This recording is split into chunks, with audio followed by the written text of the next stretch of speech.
Hi everybody, good morning. Welcome back to Sustainable Talks with Maria J. It's been quite a busy 3 weeks since the last video, 2 weeks. So this recording is going to come up late because I've just been so swamped and I haven't found time to sit down and record this week's topic and edit it. So I do apologize for keeping you guys waiting. But I hope you guys enjoy this video because it's gonna be quite an interesting one, I think. So let's jump right into it. So last video we did talk a little bit about recycling and how it's a band-aid solution. It's not gonna solve our current problem, which is consumption. The more we consume, the more we use, the more we throw away, the more landfill space we need.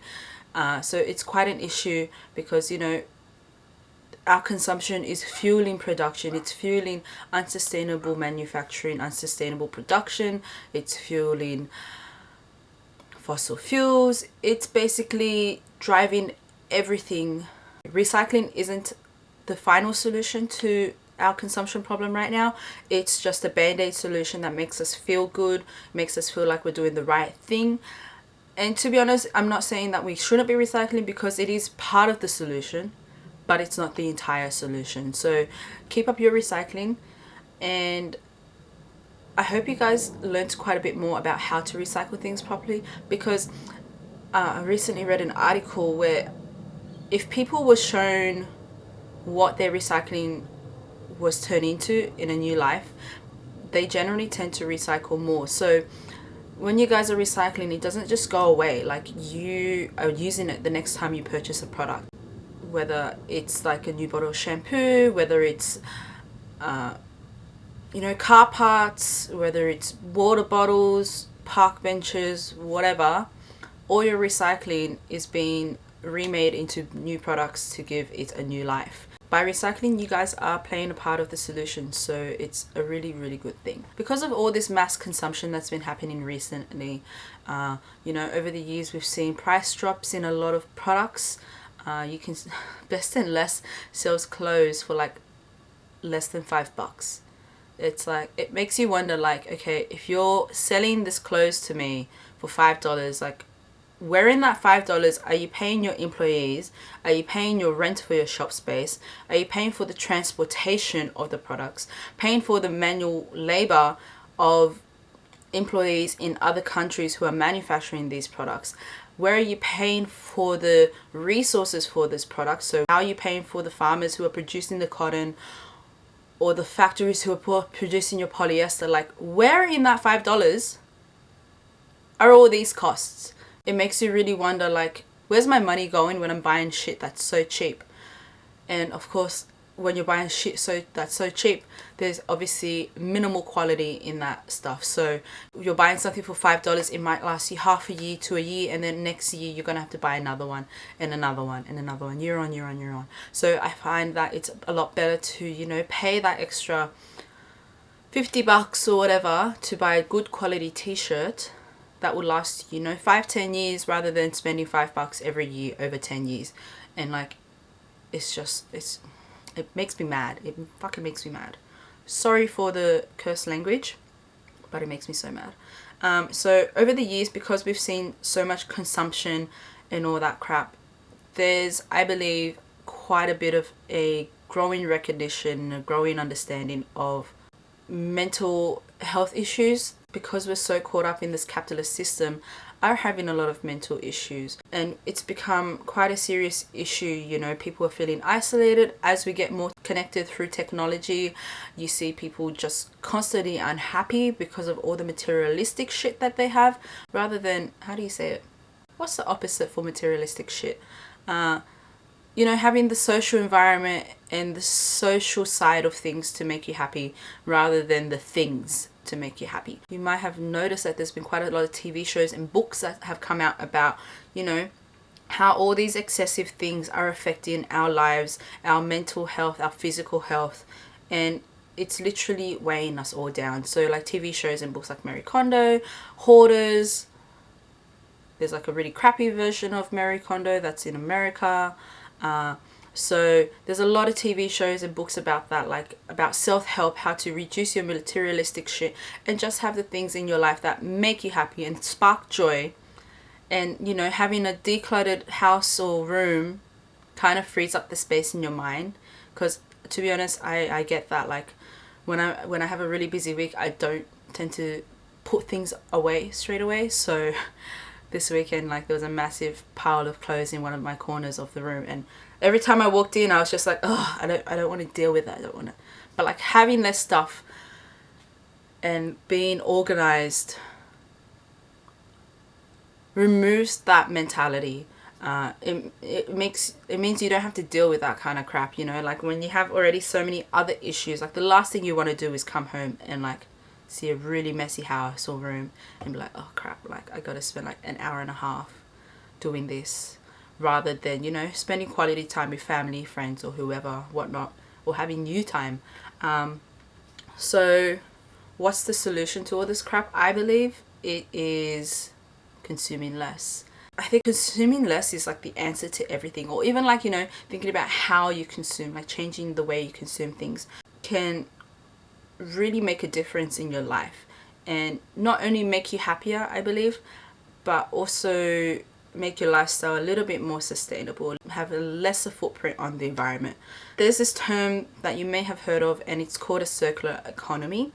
So I believe the answer is consuming less and slowly transitioning to a circular economy with a hint of a share economy. At the moment, our economy is quite linear. So we have production, or like, you know, digging up resources, manufacturing the product, selling the product at the marketplace, customers consuming the products, customers throwing away the product, and it just pretty much stops there at landfill. So as a result, we've seen quite a lot of landfills being filled up in Sydney, and we're actually running out of space for landfills in Sydney. So we have one out in Eastern Creek, and that is due to close next year, I think next year, because it's going to reach its maximum capacity. So Eastern Creek is gone. That means the only one that we have left in Sydney is somewhere down south. I think it's called Lucas Heights, and I'm not too sure when that one will close, but that's still got a couple years ahead of it. So what's happening now is a lot of councils are actually loading up their landfill onto a train and sending it down to Goulburn, because that's the nearest site that we have to throw away our rubbish. So, you know, that's why I feel like recycling and consuming less is such an important thing, because we're literally running out of space to throw away our rubbish. And technically there is no way, because, you know, I don't know if you guys are aware, but Olympic Park used to be a landfill. So if you guys ever go around Olympic Park and you see those massive triangular hills, they're all landfill hills. And they've been sitting there, and you got to wait like a number of years until the ground finally settles, because the rubbish is constantly moving on that hill. So you just got to wait, and then after, like, you know, decades on end, the ground might finally be stable enough to repurpose that land. So at the moment, all those land areas in Olympic Park are parks, and grassy hills. So, you know, by recycling more, you're sending less to landfill. By consuming less, you're sending less to landfill. And like, even by consuming less, like, have a think, like, what I'm buying today, is this recyclable? If so, then yes, I can go ahead and buy it. If not, are there alternatives available with a recycling option attached to it? So have a think about that, because, you know, there's a really good challenge that a friend once mentioned to me, where you can try for a week not use your bins at all. Like, can you, like, imagine that nobody ever had bins? Like, how it will change your life drastically, because you'll have to think like, okay, how am I gonna cook today? How am I gonna eat today? How am I gonna basically do everything today? And I feel like it's so much harder when you have kids, because, you know, you got to get diapers, there's vomit involved, there's entertainment like toys and all that crap. So, you know, it's really hard, but I think it's a really fun challenge to do as well. So anyway, so that's what our capitalist economy looks like. It's quite linear right now, but it has a lot of consequences, as I've mentioned. So there's environmental degradation at every single point of this production line. There's landfill issues, regarding space. There's the issue associated with social well-being, because, you know, we consume so much that I think a lot of us are looking for joy and happiness in materialistic shit, but it's really short-lived, I believe. Like, you know, toys, like kids get excited over toys for like a week and then forget about it. Clothing, I get excited about clothing for like maybe a couple months, and then some pieces I kind of get over it. Some pieces are my staples, which I still love today. So there's a lot of issues with it. And also Australia is actually the second largest country per capita to throw crap away to landfill. So what that means is basically per person, we're the second largest country to throw away our things after America. Even though we're quite a small country, we consume like crazy batshit. So it's something to think about. So what is a circular economy? A circular economy is a little bit different to a linear economy in the fact that it is a circle. So I might not explain this very well, but there is a video and a website called The Story About Stuff, which I will put in the link down below, and it explains this crap so amazingly well. And there's like a series of different videos, and they're not too long, they're like 10 to 20 minutes max, and they're just so interesting and so eye-opening. So I highly recommend that you guys check it out to get a better understanding of what I'm trying to say. A circular economy is basically a circle. So you have like digging up resources, you have manufacturing, you have selling the products to consumers, you have buying the products to consumers, and then you have, instead of landfill, you have like recycles. So it goes back into the system, and it skips the dig up phase and goes back to, I guess, like recycling, and then goes back into manufacturing, if that makes sense. So rather than throwing away things to landfill, everything gets recycled back into the system and gets remade into a brand new product and given a new purpose in life. So like, you know, like plastic bottles, at the moment so many companies are like making jeans and denim out of plastic bottles, as well as swimwear. A lot of swimwear cozies and all that are being made out of plastic bottles and fishnets. I got a pair of activewear, I suppose, from Girlfriend, which is an American company, and they make all their crap out of plastic bottles, which is absolutely amazing. And then you also have, I think Patagonia has just recently introduced their recycled down jackets. So I think the down within the jackets are made from previous down jackets. I'll put the link down below and you guys can read more about that. Patagonia is such an amazing company. They're just so sustainable. So that's what a circular economy is. And a sharing economy is a little bit different. It already exists within our current economy. So what makes the share economy up is like libraries. Uber is a part of the share economy. Car Next Door, GoGet, any organizations that basically swap things. Oh, you know those community libraries that like are on random streets, street libraries, that's what they're called. They're part of the share economy. So basically any organization or group or individual that partakes in sharing products rather than buying their own products is contributing to the share economy. So like I think there's a library in Hornsby where they actually share tools, which is pretty cool because tools are quite expensive, especially like lawnmowers and all that stuff. And like if you have a small patch of grass, like it's not worth buying your own lawnmower, right? So households can go to this library, borrow some tools to fix up whatever they need to at home, and then return it, which I think is so great because like tools are freaking expensive, right? So that's what the share economy is. And I think the circular economy mixed in with the share economy together might be the solution for our current situation. But that said, of course, it's a very slow transition. So like, you know, we've been aware of climate change since the 1970s.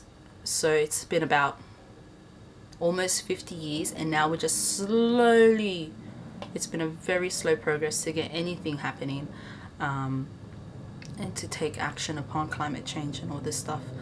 So even though it's been so slow, everything that you do does make a difference. Like you might be thinking like, why should I bother recycling? No one else is recycling. But when you recycle, your products are actually, how do I say this? Every time you recycle, your recycling bin's like what, 240 liters? So every time you recycle, you're recycling, like, say it's full, you're recycling 240 liters worth of products into new products, and you're diverting that much away from landfill. And let me grab a calculator. And say your bin gets picked up every fortnight, right? So 240 times 240, no, 52 divided by 2 equals 26 times. So 26 weeks in a year times 240 liters, you're diverting over 6,000 liters worth of plastic and paper shit from landfill every year. And like every household that does that, it all adds up, it all accumulates. So like even though you might think, oh, this plastic bottle this one time won't hurt, it does fucking hurt. So just keep that in mind. So yeah, so like, you know, I just want you guys to maybe this week, or maybe just for this week, every time you guys go to the shops and before you guys buy something, just have a think, okay, when I'm buying this product, can I recycle it after I finish using it? If yes, maybe go ahead and purchase it. If no, have a think about like what are the other alternatives that you can look into. So for example, like popcorn. If you get a bag of popcorn, can you recycle the packaging? If it's like that soft plastic thing, then probably yes, but you can't recycle it in your recycling bin. You can recycle it at the supermarkets instead, so you can go ahead and buy that. But if you don't want to recycle the packaging afterwards, then, you know, why not make fresh popcorn? Why not just get kernels and just pop them in a pop kind of thing? So, you know, so there's less waste that way as well. And then maybe instead of like buying a new top or buying something new to wear or to use, maybe ask a friend and be like, hey, do you have this? Would I be able to borrow it? And, you know, share stuff instead. So like, you know, share clothes or share whatever it is that you have to share, like, because it saves a crap load of money. You guys don't think about it now, but recently I've just been getting so aware of my financial situation, so I've been a little bit more stingy, and I guess where possible I've been trying to hustle some money. So, you know, rather than buying produce and food to cook with, I've been trying to share produce with other growers. So there is a little local community in Sydney called Crop Swap, where a lot of residents just meet up once a month and swap whatever surplus food they might have grown. So recently I've been sharing a lot of my tomatoes from the backyard, and, you know, just try and promote that kind of mentality where, like, rather than spending money to buy stuff and have stuff, why not just share it? You know, like instead of going out for dinner, I love this, but instead of going out for dinner and buying food and, you know, spending like $80 per person, why not do a potluck dinner at a mate's house? Like, you know, everyone just brings one dish and then they share it for the evening. I feel like it's really nice to cook for other people as well, and it saves so much money, because like what it costs, like $10 to make a meal rather than spending $50 to eat out. And then that way your booze is also a little bit cheaper, because it's like, you know, $10 a bottle instead of $50 a bottle. So for this week ahead, I just want you guys to have a think about that. Check out the Story of Stuff videos, because I feel like they're really useful and interesting. And then maybe like set yourself a challenge of trying to not buy things that aren't recyclable and see how you go. And that said, I just want to mention before I forget, the things that you recycle in your recycling bins, they're there for a reason. The images on the lids and on the front, those items are there in your recycling bin for a reason, because there's actually a market for those recycled items.